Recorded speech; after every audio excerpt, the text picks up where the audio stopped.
আমি যখন নাহিদকে ডিভোর্স দিলাম তখন বাপের বাড়ি থেকে আমাকে বের করে দেওয়া হলো।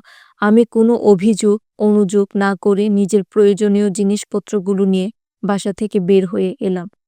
বাসার সবাই এক হয়ে আমাকে বলেছিল, "ডিভোর্স দিলে এ বাসায় তোমার জায়গা থাকার জায় ডি ডিভোর্স দিলে এ বাসায় তোমার থাকার জায়গা নেই। ওরকম জামাই মইরা গেলেও পাবা না।" নাহিদ তো সবার সামনে পা জড়িয়ে ধরে কেঁদে কেঁদে বলেছিল, "আমাকে ছেড়ে যেও না, আমি খুব ভালোবাসি তোমাকে।" আমি পা ঝাড়া দিয়ে তাকে সরিয়ে দিয়ে সাইন করেছিলাম, বাসা থেকে বের হয়ে যেতেই হবে, তবে ভেবেচিন্তে কাজ করব। আমি হেসেছিলাম সেদিন, কারণ আমার ভাবা ততদিনে হয়েই গিয়েছিল। গলা ধাক্কা খেয়ে বের হওয়ার চেয়ে নিজের দপদপিয়ে বের হওয়া আসার মধ্যে আলাদা আত্মসম্মান লুকিয়ে থাকে। গলা ধাক্কা খেয়ে বের হওয়ার চেয়ে নিজের দপদপিয়ে বের হয়ে আসার মধ্যে আলাদা আত্মসম্মান লুকিয়ে থাকে। আত্মসম্মান নিয়ে বের হয়ে আসলাম, কিন্তু পেটের কথা তো ভুলে গেলে চলে না। তার উপর 23 বছরের মেয়ের জন্য একটা থাকার ব্যবস্থা চাই। কলেজের কাছাকাছি একটি মহিলা হোস্টেলে উঠলাম।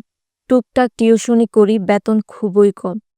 মফস্বলের দিকে টিউশনির বেতন এমনিতে কম থাকে, আর মেয়ে টিচার হলে তো সেটা আরও নিচের দিকে যায়। আমি ডিভোর্সি জেনে একজনের মা তো আমাকে সরাসরি না করে দিলেন। তখন পড়লাম মহা বিপদে।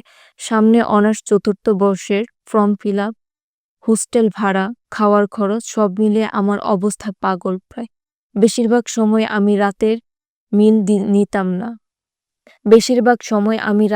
দিতাম না। ডায়েট করছি বলে কাটিয়ে দিতাম। রুমমেটরা আমাকে সান্ত্বনা দিত। অনেকে বলতো, "কিছু করলা না, তারপরও তোমার সাথে এমন হলো।" অনেকে আবেগ আপ্লুত হয়ে নাহিদকে অভিশাপ দিয়ে বসত। আমি মুচকি হাসতাম, কারণ ওরা জানেন না আমার কর্মফল ভোগাচ্ছে আমাকে। পিচঢালা রাস্তার ডান পাশে আমাদের বাড়ি, আর বাম পাশে নীলা আপা। খুব হাসিখুশি ছিলেন আপা। এক মেয়ে আর স্বামী নিয়ে তার সুখের সংসার থাকার কথা। নীলা আপার স্বামী ঢাকায় বেশ ভালো জব করতেন। মফস্বলের দিকে টিউশনির বেতন এমনিতে কম থাকে, আর মেয়ে টিচার হলে তো সেটা আরও নিচের দিকে যায়। আমি ডিভোর্সি জেনে একজনের মা তো আমাকে সরাসরি না করে দিলেন। তখন পড়লাম মহা বিপদে।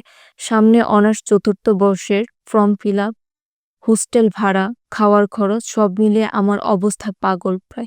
বেশিরভাগ সময় আমি রাতের মিল দিতাম না। ডায়েট করছি বলে কাটিয়ে দিতাম। রুমমেটরা আমাকে সান্ত্বনা দিত। অনেকে বলতো, "কিছু করলা না, তারপরও তোমার সাথে এমন হলো।" অনেকে আবেগ আপ্লুত হয়ে নাহিদকে অভিশাপ দিয়ে বসত।